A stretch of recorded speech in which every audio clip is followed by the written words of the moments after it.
One man has spoken about the heartbreak he felt at losing his dog, but also the other emotions that seem to be unique to this type of grief. He says there is a lot of guilt around the death of a dog and a lot of awkwardness. For every hot, sharp stab of loss comes another sense of shame, a sense of self-indulgence. Real tragedies abound. People lose family. She was just a dog. But can you understand it, Stacey? I mean, you lost your little one not that long ago, just on Boxing Day, in fact, Stacey. I mean, they are such a part of the family, and I think unless you are a dog lover and you've owned a dog, and I'm talking about dogs here, there's obviously all forms of animals that we love, but as a dog lover, I mean, it's just devastating. It is devastating. I mean, I'm just going to show you a different angle from the front room. And it is. There we go. Oh, look at that. And is that what you feed them, beans? I was just going to say. Beans ready for the next segment.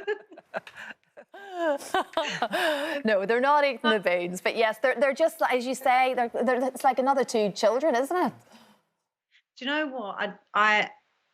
They're a huge part of your life, and I feel like with Theo, we lost Theo on Boxing Day, and I always knew she was just the most incredible dog, and I loved her so much, but I don't think I realised what a massive impact she had on my life until she was gone. And that I can really relate to the article, especially when he talks about the guilt for the grief that you have. My guilt was slightly different. I felt guilt that because I didn't know she was going to pass away and it happened quite suddenly, I felt the guilt of, did I love her the day before enough? You know, it was Christmas Day. Was it busy? Was it overwhelming? I really struggled with losing her, and I think it's the little things that sometimes you don't realise you're going to miss, like following you to the toilet or barking when someone knocks at the door. She was just an incredible. She was like, I called her my nanny.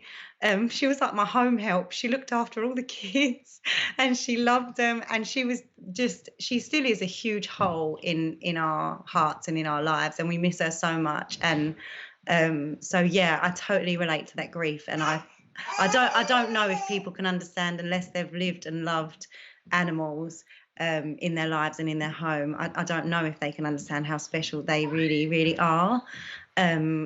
But Theo was like the most amazing dog. I even just thinking about her and talking about her, I get really emotional because I love her so much and I miss her. But we did. Oh, the baby's awake. We did. Sorry. We did actually end up adopting another dog quite soon after Theo, because Peanut, our sausage dog, missed her so much that he was beginning to get depressed, and so we adopted another dog, and he's amazing. And yeah, animals are a massive part of our life, and I don't know what I would do without them. They've saved me so many times in so many ways. They're sometimes much easier than babies, aren't they? I totally get it. I mean, you just talked there about feeling emotional, Stacey, talking about it. I feel emotional at my lovely little Minnie's at home, and we adore her. She is 100% part of the family. She's the boss in many situations. Yeah. Even the idea of her being ill or anything, I could honestly cry thinking about that. Yeah.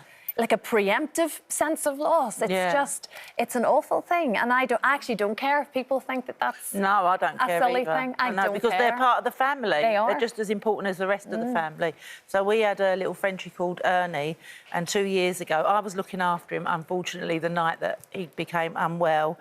Bobby was staying around her boyfriend's, and he was fine. She'd taken him out for a walk, fed him, and he was sitting in his bed at the side of me on the sofa. And then when it was time to go to bed, I sort of nudged him and said, come on, Ernie, we're going up to bed now, because he was deaf as well, so everything was sign language for him. I went, come on, Ernie, we're going up to bed now, and he didn't move. And then we carried him up to bed, and he slept at the side of the bed that night. But then in the night, I could hear his breathing was really, really bad. So I had to ring Bobby the next morning. She went, what's happened? What's happened? What did you do? I said, I didn't do anything, honestly. You know, like, I said, you better come home. We've got to take him to the vet. And we took him to the vet, and he was in for a week. And then we got a phone call saying, I think it's time for you to come up now. And that's when you have to make the decision to give him the injection. But our house has never been the same without him, and I am getting another dog from back to see. I was just going to say, Stacey, obviously that you feel like that has helped your family, and it's not like you're trying to replace what you've lost. You can never replace them. You can never replace them, but there is definitely a new sense of energy in your household, Stacey. Oh, absolutely. It was definitely the best decision, but I must admit at the time I felt really guilty about making that decision because I did feel like I was replacing Theo, but I also realised that my other dog needed a companion, like desperately needed a companion. So it wasn't even about me, and my feelings. It was more about what is going to bring that life back into the house again. And Teddy, who we adopted, is just the most lovely, soppy, incredible dog. And it doesn't take anything away from Theo and how much we loved her, but he has given Peanut a new lease of life. They follow each other around, they sleep with each other, they cuddle each other, and they are pack animals. And so, yeah, it was the best decision we ever made, even albeit a hard one. It was the best decision we ever made. Exactly. You see, we can all do that. And you love your dogs as well, Janet. Yes, you see, I don't do. we? Yeah. They're just part of Well, the it's family. very good that COVID has meant more people have bought dogs and looking after dogs, and it's so good for them. Yeah. Really good. Absolutely. Oh, look at that. Oh, yeah, Badger.